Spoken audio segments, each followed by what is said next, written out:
Welcome into the Carolina Kitchen. Debbie Muggins with Small Batch Baking. The author, of course, is back with us. Thank you so much for being here. Good to be here, Holly. We're talking about the chocolate lovers. This is the chocolate lovers book. Yeah, this is it's all baking for two, and it's all chocolate. But the one that I love, this is stellar for around the holidays, is Cranberry Truffle Tart.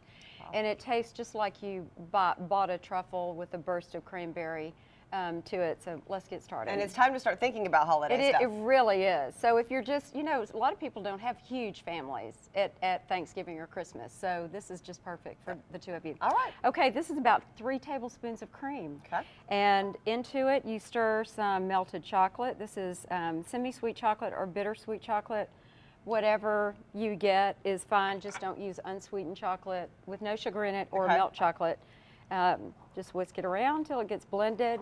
And I like to use, or I did use for this cookbook, Ghirardelli, just because it's... I remember you saying that before. You really like that chocolate. Good quality chocolate, and you can get it all across the board.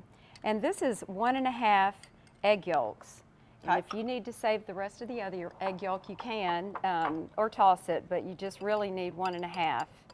You know, I tested these things over and over to make sure that those eggs were perfect.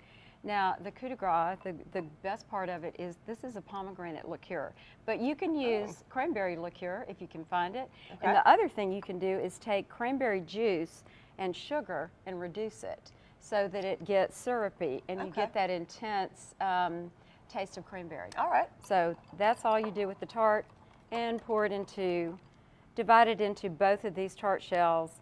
And as you can see, it doesn't really fill it up too much.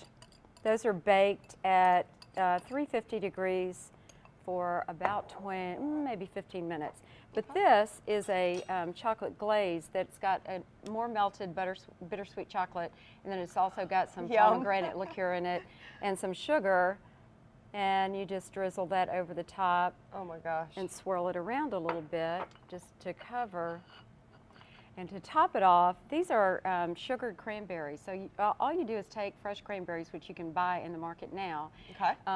Just kind of dry them off with a paper towel. And you take some sugar and a little bit of water and melt it and pour it over these cranberries, and then pull them apart with a fork and toss them around. And they're sugared, and they taste cooked.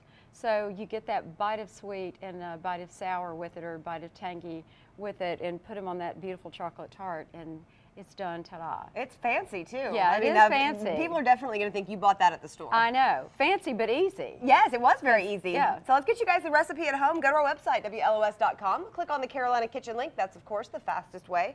Or you can send a self-addressed stamped envelope to 110 Technology Drive, Asheville 28803. Or, of course, you can go buy Debbie's book, pick it up at many different retailers. Malaprops, Barnes & Noble, Amazon, or you can link through to my website, smallbatchbaking.com. All right, so lots of options there, so it shouldn't be hard to get the recipe. It looks great, and that's what's cooking today in the Carolina Kitchen.